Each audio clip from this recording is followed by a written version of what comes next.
afternoon, magandang buhay! At ako'y mag-share po sa inyo ng napakabilis at napaka-healthy pagkain. Ayan. Meron po tayo dyang broccoli. Meron din po tayo dyang spinach. Ayan. Green po tayo ngayon. Ayan.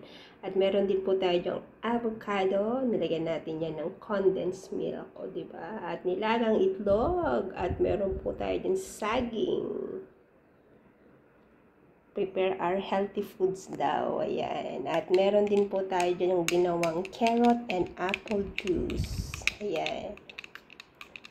Nag-shake po tayo ng prutas para sa ating drinks. Healthy drinks. Nilagyan ko po siya ng honey para meron po siyang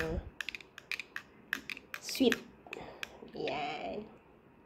Yan lang po ang aking share po ngayon. Ayan. Try nyo po yung carrot juice. Kasi maganda po yan sa ating mata. Pampalinaw ng mata.